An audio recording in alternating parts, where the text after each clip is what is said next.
and welcome back to the Dukascopy Studios here in Geneva. Joining me today is Valentin Matillon, co-founder and partner of Forwards Finance. So Valentin, welcome to the studios. Thank you very much for inviting me today. So this is your first time in the studios and you're speaking on behalf of Forwards Finance. So tell us a bit about the company. Forward Finance is a small firm of finance and tax experts with 80 years of cumulative professional experience, accumulated over sectors and geographies. What we offer is cost-effective, pragmatic, and tailored solutions for small and medium businesses in 4 main areas. One is effective and smart decision-making. The second one is business and finance transformation solutions. The third one is tax optimizations, and the last but not least one is strengthening controls and governance processes.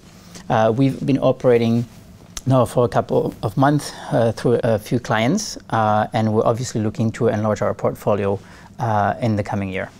And today we're talking about how Swiss companies can address the recent appreciation of the Swiss franc. Absolutely. So what's your opinion on this? Well, first of all, the appreciation of the Swiss franc was a big surprise to everybody in February when the BNS decided to unlock the flat rate at 1.2. And it's taken everybody aback. And it's been kind of a shock for most companies who were used to the stability of the rate versus the euro. And actually, I think it's hitting pretty much all companies from large multinational to small Swiss companies, especially those which are very exposed to exportations, which actually is at the heart of a lot of Swiss companies. And will the Swiss franc move back to the 1.2 level, do you think? It's a good question, but I think today nobody has a crystal ball and can tell. The BNS decided to move away from that 6 months ago. They're probably not going to make a change very rapidly, but there are a lot of discussions now in Switzerland also with economic experts whether this was a good decision or not.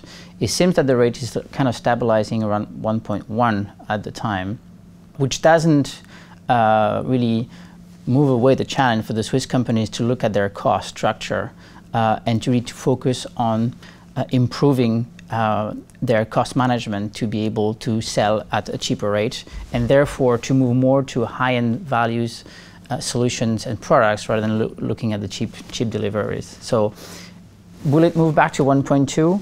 I don't think in the short term, but I think that the BNS is always looking for it. If you look at a lot of economics people in large universities around Europe now are debating whether this is going to happen or not. I don't think in the short term, but in a year's time we could be back here and have a different discussion. Sure, and then in regards to, you mentioned a stabilization slightly, so do you think this trend will last for longer? I think there's still going to be a yo-yo effect. I think it's probably going to stay in the range of 1 to 1.1. Definitely over the course of the next 6 months, or definitely between now and the end of the year. That's what the projections are telling us. But the problem is also there's a relationship with the other currencies which could make the fluctuations range wider. So again, no crystal ball, and I think we really need to look at how to really manage the strengthening of the Swiss francs on the long term, and that's why Swiss companies need to ask themselves the right questions in terms of how are we really going to tackle that challenge. Fantastic. Well, Valentin, thank you so much for coming in today and sharing your expertise with us. Thank you very much. It was my pleasure, and I hope to be back here soon. Bye-bye. Thank you. And thank you for watching. For all the latest Dukascopy updates and exclusive interviews, do keep clicking back. Goodbye for now.